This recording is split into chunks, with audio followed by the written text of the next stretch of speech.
마지막 주를 맞이합니다. 그리고 이제 2월이 시작이 됩니다. 이제 본격적인 2023년도가 시작되어지는 느낌입니다. 2023년도 시작하면서 특별한 시리즈 설교들을 준비하고 있습니다. 우리가 꼭 알아야 할 것들이라는 제목으로 함께 나누고 있습니다. 우리가 첫 번째 시간에는 예수 그리스도는 누구신가? 예수 그리스도는 왕이시며 선지자이시며 우리 구원자이시다 라는 은혜를 함께 나누었습니다. 지난주 여러분들 말씀 기억하십니까? 지난주에는 성령의 열매에 대한 이야기를 좀 했는데 우리 지난주 말씀 본문 한번 돌려주시겠어요? 네, 가만히 참 좋아요. 또 이거 한번 또 써봐야죠. 가만히 있을 수 없죠. 짜잔. 네.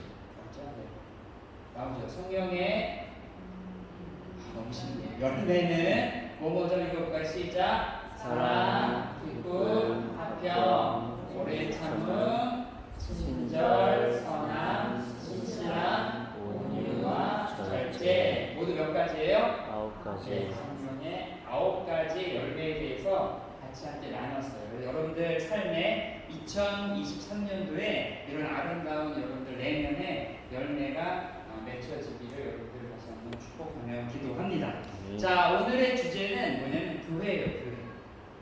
여러분 여기가 어디입니까 지금? 교회예요? 학교예요? 아리송합니다. 건물은 학교인데 예배를 드리고 있으니까 교회인가? 여러분 이런 문제들을 갖다 오늘 함께 좀 나눠보도록 하겠습니다. 우리가 매 주일에 교회에 나와요. 그렇죠? 저는 설교하려고 또 담임 목사도 나오고 못 오시는 분들도 있고 온라인으로 예배드리는 분들도 있지만 어쨌든 교회에 나옵니다. 교회에 나오는 이유는 크게 세 가지라고 하더라고요. 첫째, 예배가 너무 좋아서. 아멘? 둘째, 사람이 너무 좋아서. 셋째 뭘까요? 밥이 너무 좋아서. 뭐라도 어쨌든 교회에 사람들이 온다는 거죠. 자, 그런데 교회에 열심히 출석은 하고 있지만 정말 교회가 무엇인지를 아는 사람은 그리 많지 않다는 거예요. 그냥 교회 가니까 가고 있다는 거죠.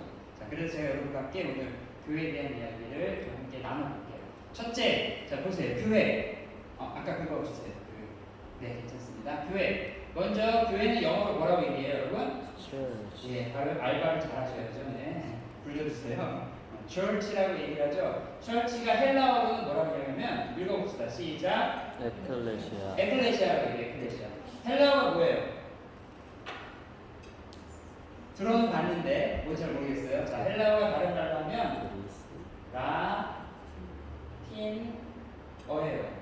라틴어. 너무 글씨 안 손가락이 이상해. 라틴어인데 라틴어를 지금 써요, 안 써요? 안 쓰죠. 라틴어는 어느 나라 많이 쓰는 말이에요. 이게. 로마. 여기가 가서 그렇구나. 죄송해요. 제가 이 손이 지워 다시 쓰겠습니다. 자, 헬라어는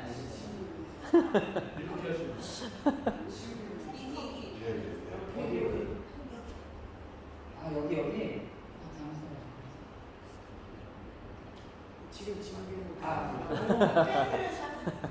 지금 위에 거꾸로 이거 그냥 하시죠. 아까 어떻게 됐지? 연필 지금이나 클릭하셔야 돼요. 맞습니다. 나도 잘하는데. 죄송합니다. 네, 헬라어. 너무 좋다. 이거 참. 헬라어는 뭐냐면 라틴어. 네, 라틴어인데 이 라틴어가 뭐냐면 로마. 지금 이 로마 무슨 말 써요? 이태리어 쓰지. 여기 로마가 이태리어 쓰잖아. 죄송합니다. 갑자기 역사 시간이 있어. 라틴어인데 이게 뭐냐면 라틴어는 로마인데 언제냐? 로마인데 지금의 현존하는 로마 쪽이 아니라 과거 로마를 쓰는 거. 과거. 예수님 당시에 쓰던 로마어를 라틴어라고. 그래서 그 말을 갖다 다른 말로 하면 헬라어라고 하고 그걸 갖다가 에클레시아라고 했는데 이거 왜 맨날 설교할 때 헬라어가 목사들이 좀 잘난 척 하잖아요. 이게 헬라어로 에클레시아입니다. 이게 히브리어로는 뭔데를 얘기하는데 약간 잘난 척 하는 것도 있지만 왜 그 얘기를 하냐면 성경이 쓰여질 때 신약 성경이 쓰여질 때 시기에 다 헬라어로 고대 라틴어로 쓰여졌기 때문에 헬라어 이런 얘기를 하는 거고 거기에 의미들을 좀 얘기를 하는 거죠. 자, 오케이. 자, 근데 재밌는 게 뭐냐면 이 에클레시아라는 교회라는 뜻이 교회로 시작되기 전에 그 전부터 이 단어는 있었어요. 어느 단어로 쓰여졌냐, 이 단어가 어느 단어로 쓰여졌냐? 얘랑 중요해, 로마. 이게 뭐냐면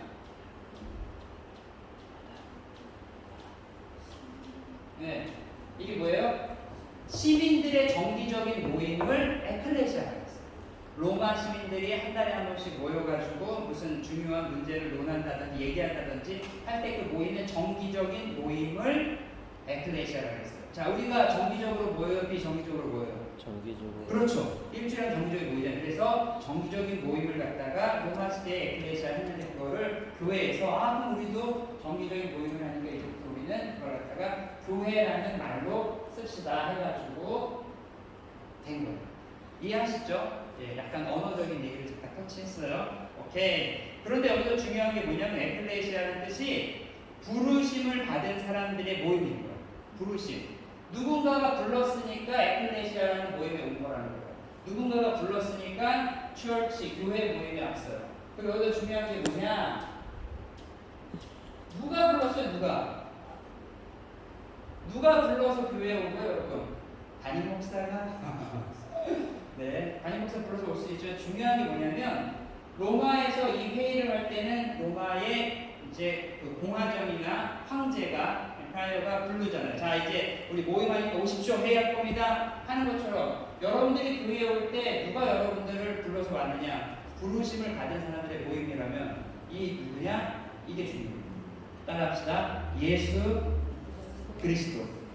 아멘. 그래서 교회에 왔다라고 표현할 때는 더 정확하게 얘기하면 교회에 불러서 온 거예요. 여러분은 여러분 스스로가 내가 교회에 가고 싶어서 교회에 왔다라고 생각하지만 그게 아니라는 거예요. 성경에서 말하는 거예요.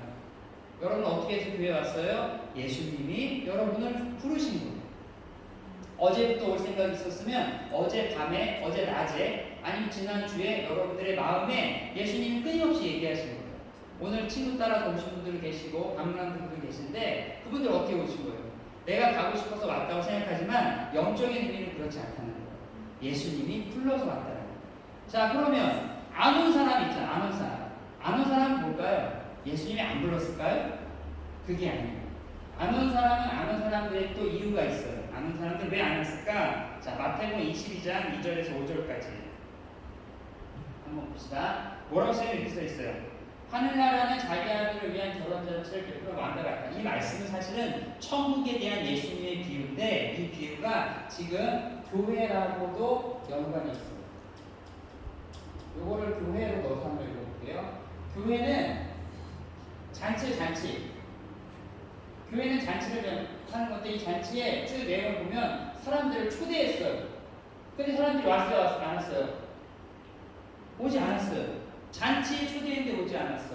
자, 여러분들 만약에 여러분들 생일 잔치야. 친구들 10명한테 야, 나 생일이니까 와, 놀러와. 같이 맛있는 거 먹자 했는데 사람들이 오지 않아. 그럼 어떻게 해야 돼, 그 친구들? 손절. 팔로 끊고 막 손절하고. 그러니까 잔치 불렀는데 오지 않았어요. 다음. 네. 그래서 왕은 어떻게 했어요? 다른 종들을 보내서 말했어요. 초대받은 사람들이 만찬을 준비했다고 전하라. 왕 향수도 잡고 송아지도 잡고 준비된 것들 다 해. 결혼잔치에 오라고 해라. 그러나 초대받은 사람은 어떻게 했다고요? 여기 보세요. 들은 척도 하지. 초대를 했는데 안 오는 거야. 제가 자기가 하고 싶은 것들을 다 했다고 써 있어요. 자, 다음 말씀. 예수께서 미안해. 다시 앞으로 갈게. 그들은 자기가 들은 척도 하지 않고 자기가 하고 싶은 것들을 한다라고 써 있어요. 자, 다시 한번 정리해볼게요. 무슨 얘기냐?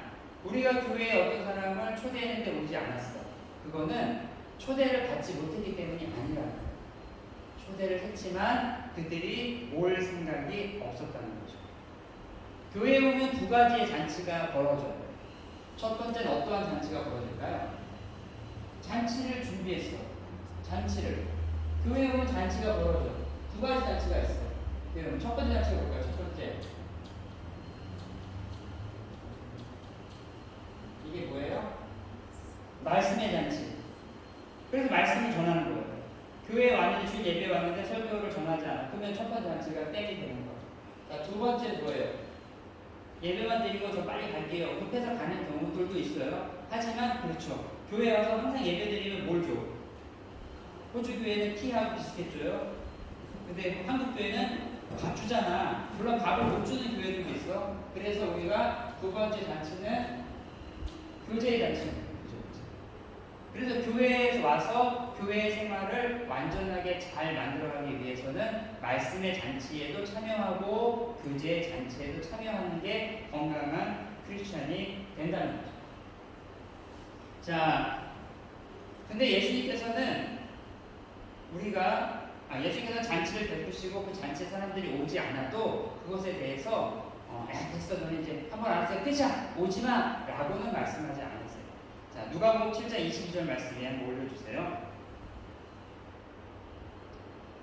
세례 요한의 제자들이 예수님께 찾아왔어요. 그래서 예수님은 당신은 누구십니까? 라고 물어봤더니 뭐라 그러냐면 예수님께서 이렇게 말씀하셨어요. 너는 돌아가서 너희가 보고 들은 것을 요한에게 전해라. 근데 요한에게 전하는데 뭘 전하라고 얘기하냐면 요한에게 전하는데 보지 못하는 사람이 다시 어떻게 될까요?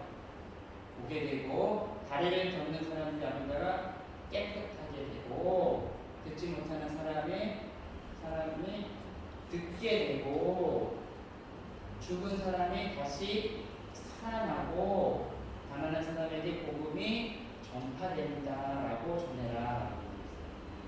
이게 무슨 얘기냐면 잘 들어보세요. 교회에 와서 말씀의 잔치와 교제의 잔치에 참여하는 사람들의 삶에 일어나는 변화.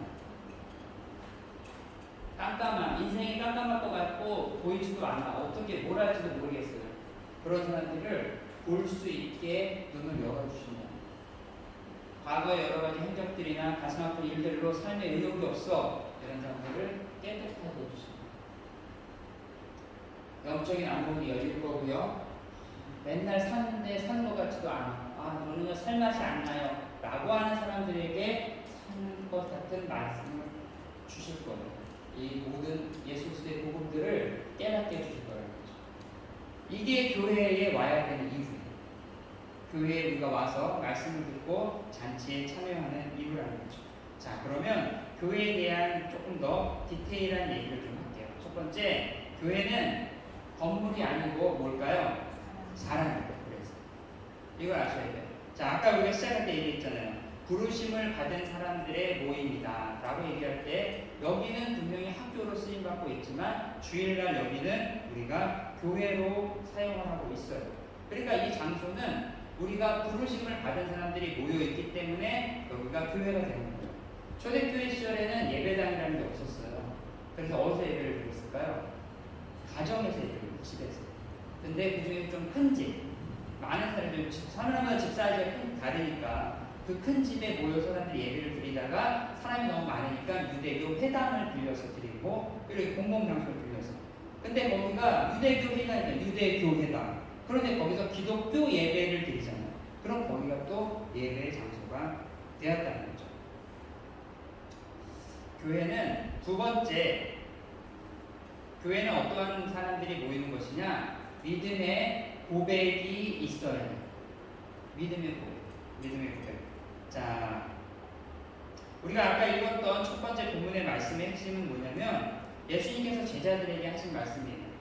예수님께서 뭐라고 말씀하셨냐면 제자들에게 얘들아, 사람들이 나를 뭐라고 얘기하느냐? 사람들이.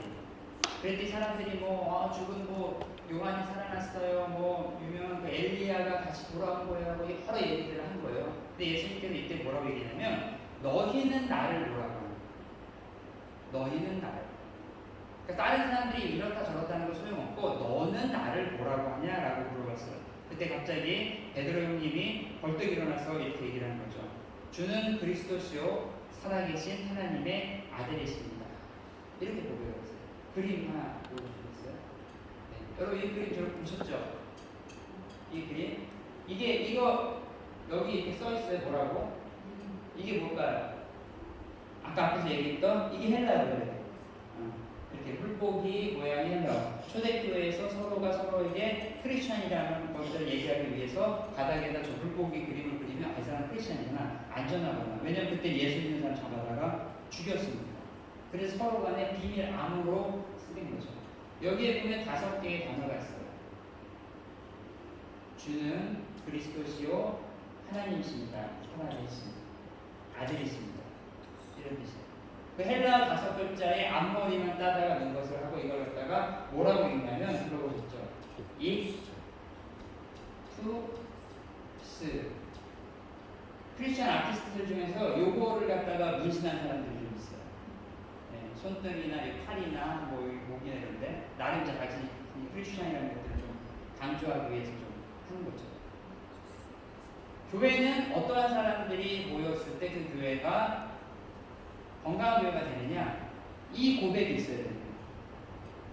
주는 그리스도시요 살아계신 하나님의 아들입니다 라는 고백을 하는 익투스의 고백을 할 수 있는 사람들의 숫자가 그 교회에 많을수록 그 교회는 건강한 거예요. 우리 교회에 예를 들어서 우리 교회에 100명이 있어요. 근데 익투스의 고백을 하는 사람은 10명이에요. 90명은 친구 따라오고 놀러오고 밥 먹으러 와. 그럼 그 교회는 건강한 교회가 될 가능성이 희박합니다. 물론 그들이 변해서 고백을 하는 사람들이 더 늘어날 수 있겠죠. 이게 중요해요. 교회는 예수 그리스도를 진심으로 고백하는 사람들이 많을수록 그 교회는 건강해지는 교회가 되는 거예요. 그러면 저 고백을 할 수 없는 사람들은 교회 오면 안 되나요? 그렇진 않아요. 그렇진 않아요. 그런 사람들을 갖다 뭐라고 하냐면 우리는 게스트라고 해요. 게스트의 반대가 뭐예요? 호스트죠. 그러면 교회의 호스트는 누구예요? 다시 예수 그리스도. 그렇죠. 예수님이 준비한 잔치에 우리가 어떤 사람은 게스트로 온 거고요. 어떤 사람, 우리 대부분은 뭘로 왔어요 지금? 멤버십으로 온 거예요. 이 아까 있던 이 고백을 하는 사람들은 멤버십으로 온 거고 아직 이 고백을 할 줄 모르는데 그래도 친구 따라 교회 왔어요. 그 사람은 게스트로 온 거예요. 그럼 멤버십으로 있는 게 나아요? 게스트로 있는 게 나아요? 여러분 어떤 걸 원하세요? 여기 어디 RSA 클럽 같은 데 가면 게스트는 맨날 들어갈때마다 뭐 쓰잖아. 멤버십 어떻게 해요? 나 이런 사람이야? 싹 들어가 버리잖아. 이 차이가 있는 거예요. 교회도 마찬가지. 게스트로 있는 사람은 멤버십이 되도록 노력을 해야 돼요. 멤버십이 어떻게 됩니까? 주는 그리스도시요 살아계신 하나님의 아들이다라는 고백이 있어야 됩니다.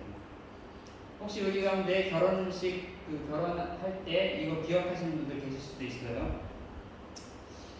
아마 이렇게 하셨을 거예요. 신랑 민선홍은 신부 공승아를 아내로 맞이하여 눈이 오나 비가 오나 바람이 부나 검머리가 팥뿌리가 될 때까지 사랑하며 존중하겠습니까? 공승아가 없네요. 이게 왜 중요해요? 고백이 되어질 때 완성이 되어질 때. 그래서 이거 하는 거예요. 주는 그리스도시요 살아계신 하나님의 아들입니다.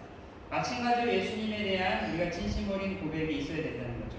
이 고백을 언제 하면 좋을까요? 주일날 한 번 하면 좋을까요? 매일매일 하면 좋을까요? 사랑하는 사람에게 매일매일 사랑을 고백해 주는 게 좋아요? 어쩌다 한 번 하는 게 좋아요? 안 하는 게 좋아요. 나는 너의 고백을 절대 듣고 싶지 않아. 사랑 고백 그때 하지도 마라. 이런 게 좋아요?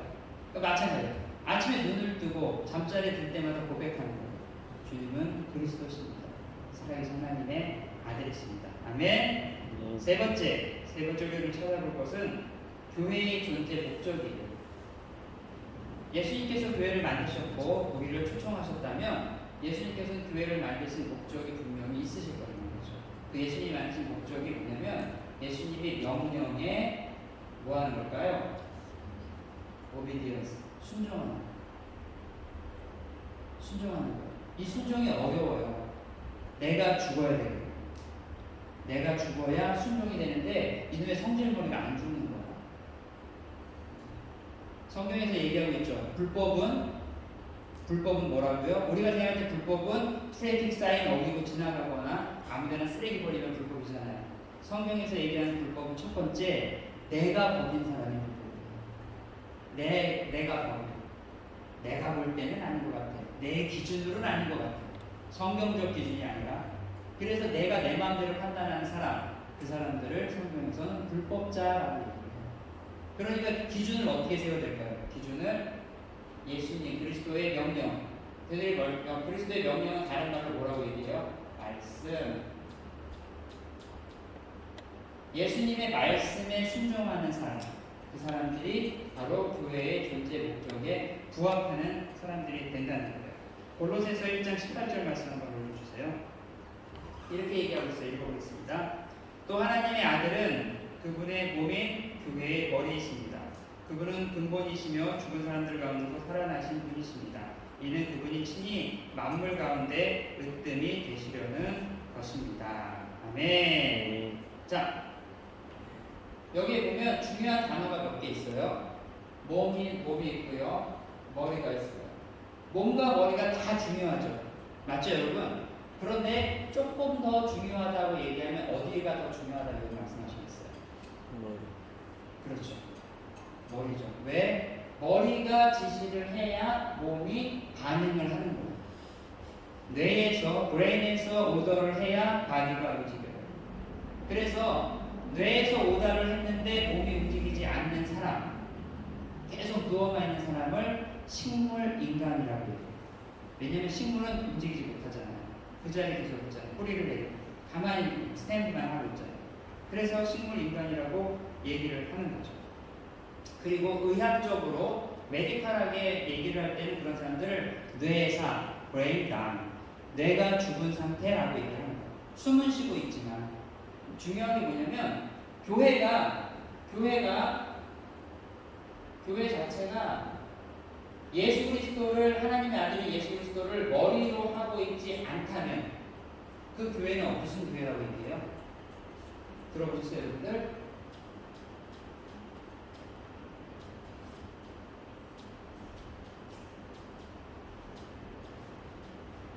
식물교회. 교회가 교회적인 역할을 못하는 거야. 교회 안에 말씀의 잔치가 없고 교제의 잔치가 없고 생명력이 없고 활기가 없어.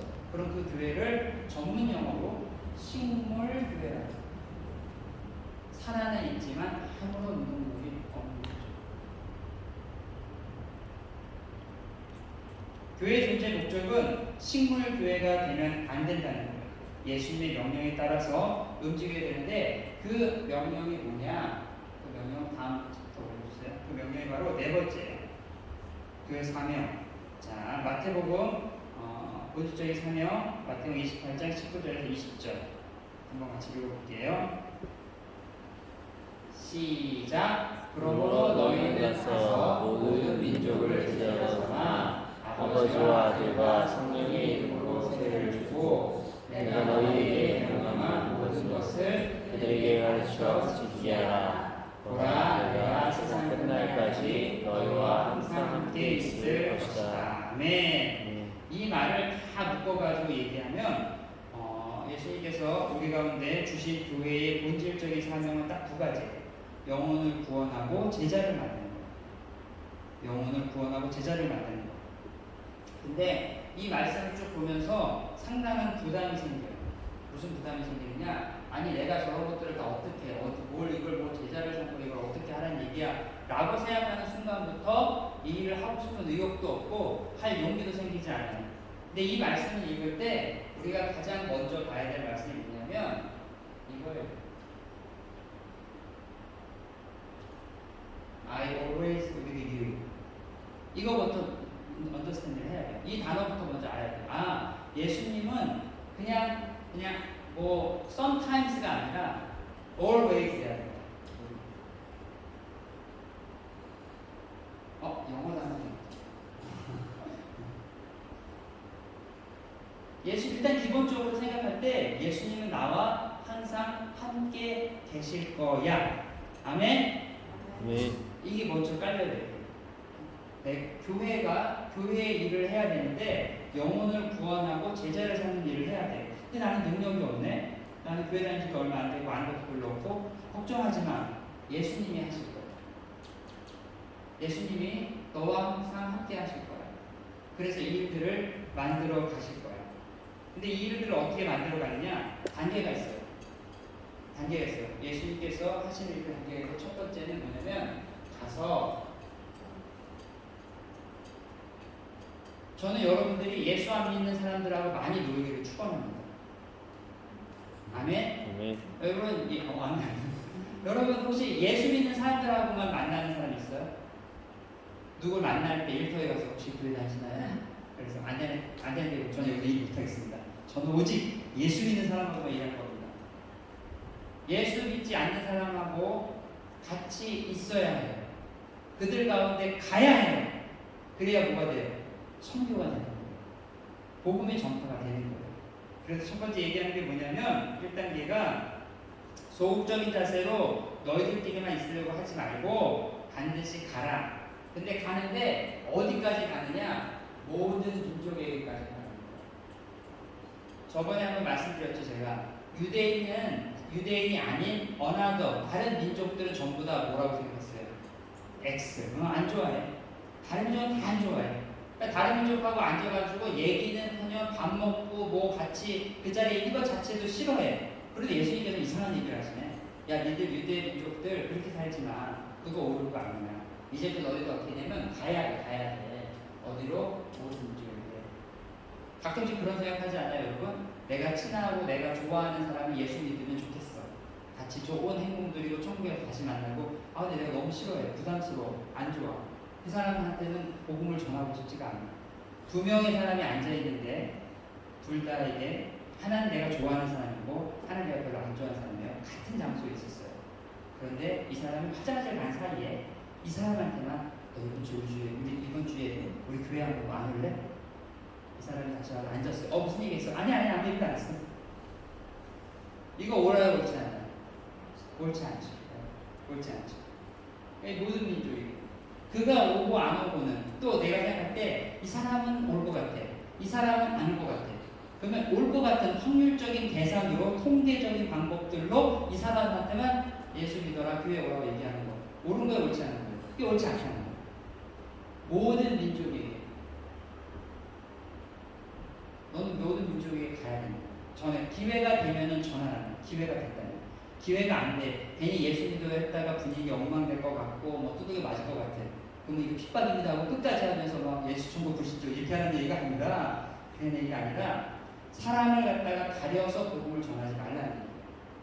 모든 민족에게 제자를 삼아 아버지 아들과 성령의 이름으로 그다음 뭘 하라고요? 세례가 왜 중요합니까?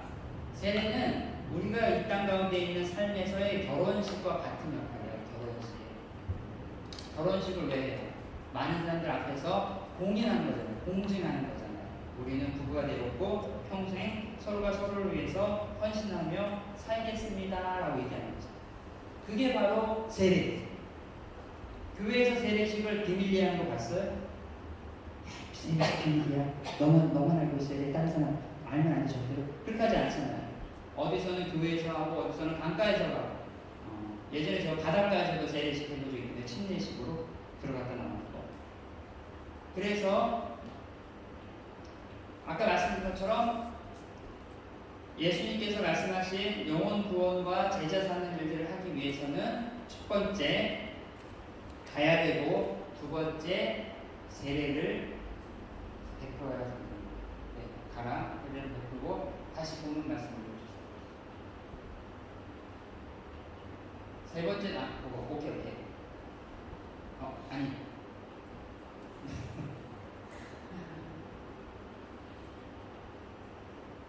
괜찮아. 좋았어. 세 번째는 뭐냐면 가르치는 가고 세례를 주고 가르치는 일들을 해야 된다는 거예요. 자, 여러분 손흥민도 훈련을 할까요, 안 할까요? 손흥민 트레이너가 있어요, 없어요? 있어요. 손흥민이 왜 트레이너가 필요해요? 손흥민인데. 자, 그럼 한국 야구 선수 추신수는 트레이너가 있어요, 없어요? 있어요. 왜 필요해요? 최고 야구 선수인데. 그럼 또 마지막으로 누가 할까? 김연경입니다. 김연경은 트레이너가 있어요, 없어요? 있어요. 왜요? 최고인데. 재밌죠? 그래서 여러분 운동선수들이 하는 얘기가 있어요. 일주일만 기초 체력 훈련을 본인들이 트레이너와 하지 않으면 자신의 실력이 줄어드는 걸 느낀대요. 이해하세요, 무슨 얘기인지? 아니 최고의 선수들인데도 기본적인 트레이닝을 하지 않으면 자신의 실력이 머물고 있는 게 아니라, 잘 들으세요, 머물고 있는 게 아니라 실력이 떨어지고 있다는 걸 느낀다는 거예요. 이걸 좀 바꿔서 생각해 봅시다.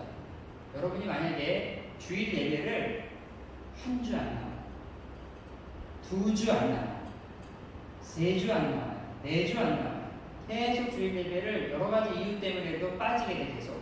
그럼 여러분들의 신앙은 계속 머물러 있을까요? 아니면 신앙이 점점 떨어지는 것 같을까요? 어떠실 것 같아요, 여러분? 떨어지고 있어요. 그런데 나는 몰라요. 그걸 전문용어로 무감각이라고 합니다. 감각이 정말 묻어지는 거예요. 그래서 점점 신앙이 떨어지고 있는 거죠. 옛날에는 힘들고 어려우면 그래도 성경 한 장 읽고 기도라도 하고 뭐 상담이라도 하고 뭔가 인생을 새롭게 살려고 마음 먹어. 근데 언젠가부터는 그럴 수도 있고 저럴 수 있는 거지. 인생이 뭐 그런 거지 뭐. 되겠어 뭐. 그냥 말고 뭐. 나도 안 되니까 너도 하지 마. 점점 떨어지고 있다는 거죠. 그래서 세 번째 뭐라고 얘기를 하느냐? 더욱 가르치는 일에 힘써야 된다라고 얘기를 하는 거예요. 자, 오늘은 교회에 대한 이야기를 좀 했어요. 날씨가 더운 관계로 좀 마음고생 제가 일찍 하도록 하겠습니다. 자, 여러분 다시 한번 제가 질문을 할게요. 약간 오늘 메시지는 약간 티칭에 가까웠는데 질문할 때 첫째, 교회는 무엇입니까? 교회는 무엇일까요? 교회는 첫째, 건물이 아니라 뭐라고요? 사람. 명심하셔야 돼요. 그럼 여러분들은 지금 여기에 교회, 철치들이 같이 유니티 모였어요. 그래서 무슨 철치가 되는 거예요? 더 철치가 되는 거예요. 그리스도인의 교회가 되는 거예요. 그러니까 여러분들 여기서 나가서 일주일 동안 사는 동안 교회로 사세요. 교회로. 내가 교회라는 자부심을 가지고 살으라고요. 나를 만나는 교회에 왔을 때 여러분들이 영혼의 회복이 있고 마음의 기쁨이 있고 즐거움이 있다. 그러면 여러분들은 오늘부터 나가서 여러분을 만나는 그 많은 사람들한테 기쁨과 사랑과 즐거움을 전하는 철치로 사는 거예요. 아멘? 그러한 교회를 축원합니다. 둘째, 교회는 믿음의 고백이 있어야 돼요. 어떤 고백? 주는 그리스도시요 살아계신 하나님의 아들이십니다. 입투스의 고백. 그렇죠? 그 고백을 어떻게 하겠어요? 여러분이 교회인데 교회가 교회로서의 능력들을 잊어버리지 않는다면 그 고백을 가끔 해야 될까요? 매일 해야 될까요? 순간순간 해야 될까요? 네, 맞아요. 여러분 알고 있잖아요. 계속하는 끊임없이 내가 낙담되고 좌절될 때 스스로에게 내가 나에게 다시 한번 고백을 하는 거예요. 셋째, 교회는 그리스도의 명령에 순종해야 돼요. 뇌에서 얘기할 때 많이가 움직이는 것처럼 우리 교회, 기쁨 있는 메시지 교회의 머리는 누구십니까? 따라합시다. 기쁨 있는 메시지 교회의 머리는 예수 그리스도십니다. 아멘. 그래서 예수님께서 원하시는 일들을 하려고 우리는 고민해야 돼요. 기도해야 돼요. 넷째, 교회는 영혼 구원과 제자 만들기에 힘써야 돼요. 그 일을 하지 않는 교회는 사실은 모임에 불과해요. 교회로서의 존재 가치는 약화될 수 있는 거예요. 자, 오늘은 결단의 메시지를 이렇게 썼습니다. 자, 볼게요. 오늘의 결단. 오늘 유튜브 라이브 안 되니까 여러분 교회에 단카에 올려주시거나 마음을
함께 나와서 예배하는 모든 지체들, 건강상과 또한 개인적인 여러 상황들 때문에 나오지 못한 모든 지체들 동일한 하나님의 은혜 가운데 있게 하여 주시고 살아계신 주님의 은혜가 각 가정 가운데, 일터 가운데, 사역 가운데 충만하게 임할 수 있도록 인도하시고 함께 하여 주시옵소서. 이제는 우주 예수 그리스도의 은혜와 크신 하나님의 사랑과 성령님의 감화 감동 충만 내주하심이 우리 하나님 다시 한번 결단하며 나아가는 내가 곧 교회라고, 내가 하나님께서 나의 말씀이 교회라고 결단하는 모든 지체들 박사라는 머리 위에 오늘도 영원토록 함께하기를 간절히 축원하옵나이다. 네, 할렐루야. 우리 박수 하나님께 영광 돌리겠습니다. 아멘. 수고하셨습니다. 식당에 가셔서 식사하시고 같이 교제하시는 시간 갖도록 하겠습니다. 예배를 마쳤습니다.